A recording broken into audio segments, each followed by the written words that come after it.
I hit a statistical improbability that I cannot believe. What's up, PokerBEASTs? Kato here, and today we are playing some cards. Without further ado, let's get right into it. Welcome back to the vlog. This is my second buy-in. I lost my first buy-in with the first hand, and I didn't have it filmed, so I have no idea what it was.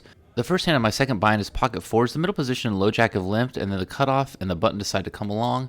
I'm just going to go ahead and make the call. We're going 6 ways to the flop with $18 in the pot. The dealer puts out the 10-4-10. It's a beauty. We flopped a boat. I check, the middle position player checks, and the low jack puts out a bet of $15. I'm just going to go ahead and make the call. I don't want to give away my hand strength just yet. And then the middle position player bumps it up to 45. This is a great sign that he's checked, raised, and I'm sitting with a boat. I'm guessing he has a 10, and the low jack makes the call, which is very interesting, especially since it was a limped pot pre-flop. I'm guessing there aren't a lot of pairs out there, and maybe there are 2 10s in my opponent's hands. I'm just going to go ahead and make the call, and we're going to the turn, which is the 9 of spades. This is a scary card for me because 10-9 is definitely a possibility, and with the thought that both players could have a 10, this is definitely a card that could put someone else in the lead. I go ahead and check, and the middle position player just jams. For his whole stack, $144. The low jack, the original better on the flop, also goes all in. He's got about $600, and so I'm sitting here with a full house. There's no way I'm getting away from this. 10-9 has me beat, pocket nines has me beat, and with the rainbow, very dry board, chances are that I'm up against at least 3 of a kind, if not another boat. I, of course, am not going to be folding this hand away. There's no way I'm folding away a flopped full house on a board like this. And so I make the call, and we're going to the river with 6-16 in the pot. And oh my gosh, I am no longer worried about losing. Actually, I want to lose because it would be the bad beat jackpot. I show my fours. One player shows king 10. The other player mucks, saying that he had ace 10. I'm scooping a massive pot. I did not have to wait long at all to get my original buy-in back. I now have $616 in my stack. And if you read the title, you know what's coming next. 3 hands later, I looked down at pocket threes. There's 5 players in the pot, and the flop comes out 3-4-4.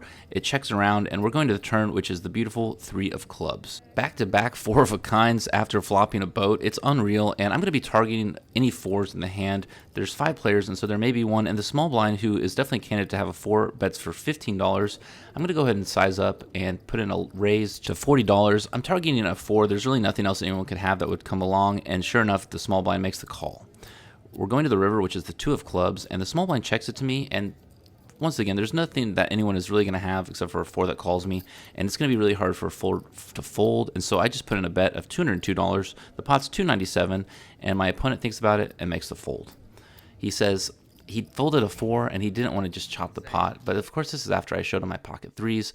I don't believe him one bit. If he had a 4, he would have called absolutely. I have a beautiful $714 in my stack. I move seats to have that better camera angle, and I look down at pocket 10s in the big blind. The cutoff opens the action for $15, and when it folds around to me, I'm just putting in the call. I should know better. I should be 3-betting here, especially this cutoff. He's a really smart grinder, and he definitely plays aware of position and definitely applies pressure when he has position. I make the call, and so does the under the gun player. We're going 3 ways to the flop with $52 in the pot. I'm planning on checking my entire range here, and the dealer puts out jack 10 queen. I flopped bottom set. Things just keep going my way. I, of course, check, and the under the gun player checks as well. The player who bet on the flop checks, and we're going to the turn, the king of diamonds. This is not a good card for me at all. Any ace or 9 beats me, and for some reason I decided to bet out $20. I probably should have just continued to check, but I really don't like to just give other people initiative, especially when I have a decent hand. The original bettor makes the call, and the river is the 3 of diamonds. This time I check. I'm giving up, but my opponent thinks about it and puts in a relatively small sizing. He bets $30 into the pot, which is only a 1/3 size pot bet. And although I know that I'm probably beat, I also know that this player is a thinking player. He's a smart player, and he can just be simply trying to push me off of my hand. If he had a straight, he probably would have bet on the turn, especially with the backdoor diamonds coming in.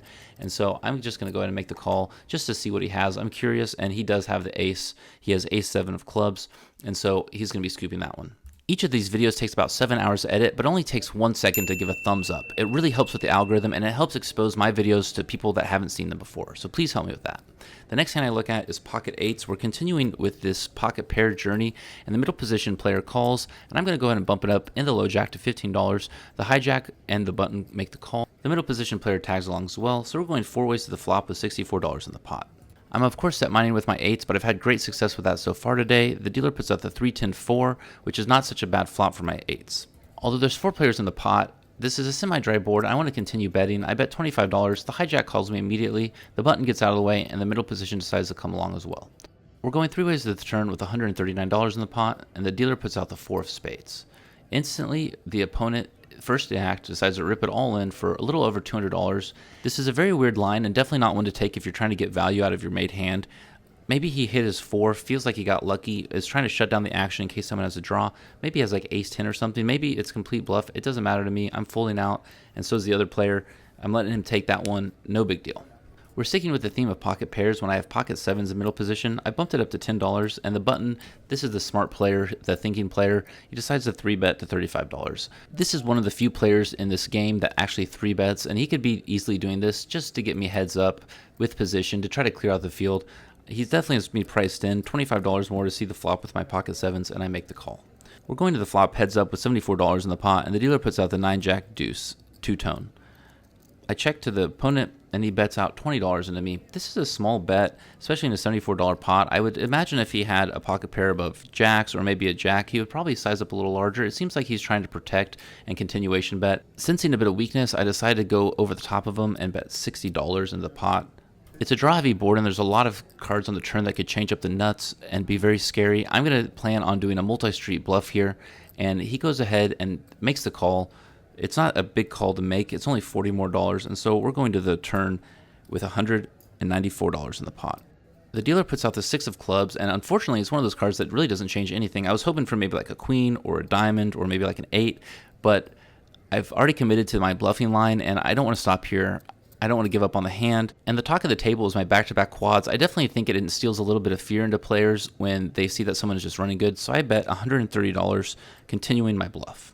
There's $324 in the pot, and I think that this bet is a solid one. It's big enough to where he really has to commit a decent amount of chips, and we still have the river to come. My pre-flop bet was so small, and then I tagged along. I definitely have the nut advantage. I could have pocket 9s, pocket jacks, pocket deuces, or pocket 6s. I could even have something like jack 9 suited, and so he thinks about it, but he ends up deciding that he's just going to fight another day, and he makes the fold. I'm not sure about this bluffing line, especially on the turn. I want to hear what you guys think, so leave a comment down below what you think about this bluffing line on both the flop and on the turn. I'd love to hear it. I want to give a shout out. This isn't a paid promotion or anything, but I just saw that Bart from Crush Life Poker started following me, and that's incredible because I watch his content every single day. It's like the best cash game content that you could possibly find on YouTube, so check his channel out, and in the comments tell him that PokerBEASTs sent you. I scooped another decent sized pot. I'm not sure what the board is. I didn't film it, but I just wanted to show you that I scooped another one, and we're going on the next hand, which is pocket jacks, another pocket pair, and I scoop a very small pot. Continuing with the theme, I get pocket 8s, but I have to fold this one away. The amount of pocket pairs I'm getting this session is just ridiculous. The next hand I look at is ace-queen offsuit in the big blind. There's a straddle on the pot, and the middle position player bumps it up to $23. The action is going to fold around to me, and since my hand's offsuit, plus the player that raised is an OMC to say the least, I'm just going to go ahead and make the call and see what develops on the flop. We are going heads up with $53 in the pot, and the dealer puts out the ace-9-8 two-tone. I check to the original better, and he bets $20. I'm still not sure if I'm good here. He could easily have ace-king, but he could also have like kings, queens. I am also out of position, so I think I'm just going to take this hand, slow it down a bit, play it not so wild. I make the call, and we're going to the turn. $93 in the pot, and the dealer puts out the 7 of diamonds. I go ahead and check to my opponent, and he checks back immediately. It makes me think I'm probably ahead. The river is another 7. I have 2 pair with a very nice kicker, and so I'm going to go ahead and not risk him checking back to me. I bet $50. It's a value bet. I'm targeting any ace, pocket kings, pocket queens, pocket jacks, basically things that he doesn't want to call with, but he just can't find the fold. He thinks about it, mulls over it, doesn't look very happy about it, but he ends up making the call. That's when I show him the bad news. I've beat his kings, which he shows, and it's one of those things where if you play 1 or 2 hands an hour, then you're going to overplay those hands. And you're also going to have this really strong desire to win with him. You know, you kind of feel entitled. You've sat there patiently for an hour or 2, and then you finally get pocket kings. So I think it's best to just open up and play a little bit more. But, of course, who am I to say? I'm just a beginner at this game. But you just don't want to put too much happiness or weight into any poker hand. There's always another one. My stack has grown significantly. It's sitting at $953 now. I play another order or 2, and I just am not getting anything until finally I decide to loosen it up a little bit. I get dealt queen 8 of clubs under the gun. I decide to limp in. I'm getting bored. It's not an excuse, but I just want to see a flop. The player to my left doesn't want to make it that easy on me, and he decides to bet $20. It folds all the way around. It gets to me, and I figure $17, let's make the call. Although it's definitely a loose call, out of position with a hand that's probably not even in my range. But I make the call and we're going heads up to the flop with $47 in the pot. The dealer decides to hook it up, 2-5-8 two-tone on the flop. I have top pair with a decent kicker. I checked my opponent and he bets 30. I don't think that he has hit this board unless he has spades. He may have an overpair, but I think he might have sized up a little bit larger to protect it, especially if it's like jacks. So I decided to make the call. I have top pair and I'm not folding this one away yet. The turn changes everything.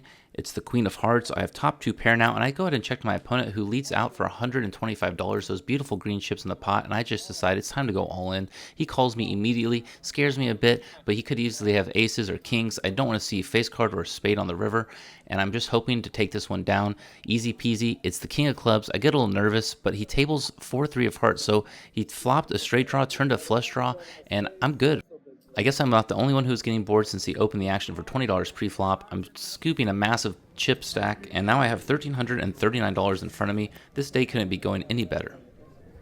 There's something called winner's tilt, which is when you are winning and so you loosen up, you play hands, you think that you're unbeatable, and I kind of feel like I've been experiencing this for like the past 2 weeks now. I just cannot lose, and so when I get dealt ace-3 of clubs in the small blind, it folds around to the button who decides to bump it up to 20. And I'm going to get a little creative here. I'm going to 3-bet him to $60. It wasn't the right move, though, because he rips it all in, $189 total. This kind of reminds me of the king jack of hearts hand that I had the other day, where I should have just called and seen a flop, but instead I decided to get a little creative, and I'm punished for it. When he rips it all in, I asked for the count, realized it's $105 more. I am up a lot for the session, and so I decided to make a very loose call. This is not a good position to be in, especially when he flips over ace-king offsuit. The flop comes out, no good for me. I do have a backdoor flush draw. The turn is a little better. I pick up a club and the board pairs. Could I continue being a luck box? I'd even like a chop, but no. The jack of spades gives it to him. I have nothing. He wins with ace high. And this is a lesson in just overplaying marginal hands. I mean, ace-3 suited is a beautiful hand. There's definitely spots where you can be 3-betting it, but up against a short stack who hasn't shown aggression for a long time, who makes a big bet of $20, I think it's best to just, at the very least, make the call, if not, just fold away. He doesn't have the chip stack that gives me the implied odds to chase my draws, and as a commenter posted on a different video that I made, defense wins championships. I love being aggressive, but there are certain times when it's better to just play defensive and play smart. I can tell that I'm starting to lose my patience. I get jack 5 offsuit and I decide to open it up for absolutely no reason. It folds around. The table is tightening up. A lot of players have changed. It's a whole different table dynamic from the past multiple hands that I've shown you this video, but this also just goes to show that there's a point in time when you just are burnt out, the wires are fried, and it's time to go. I give another example of this when I look at 10-8 offsuit under the gun. I just decide to limp. This should definitely not be in my limping range, especially under the gun. Even 10-8 suited should just be a fold. There's no reason for me to get involved with this, but we get some action. The button makes the call, the small blind makes the call, and we're going 4 ways to a flop.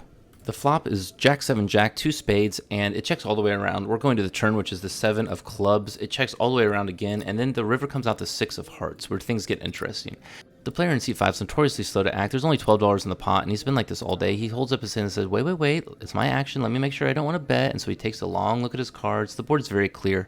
He takes a long look at his cards, and he decides, no, you know what? You guys are right. I'm just going to check. And this kind of threw me on tilt. I just want to get to the next hand, so I throw in $30, thinking everyone's going to fold. Well, everyone does fold, except for when it gets back around to C5, and he decides that he actually wants to make the call. So let's listen in on the hand and see what happens. This is not a new player. He plays here all the time. Let's flip it over.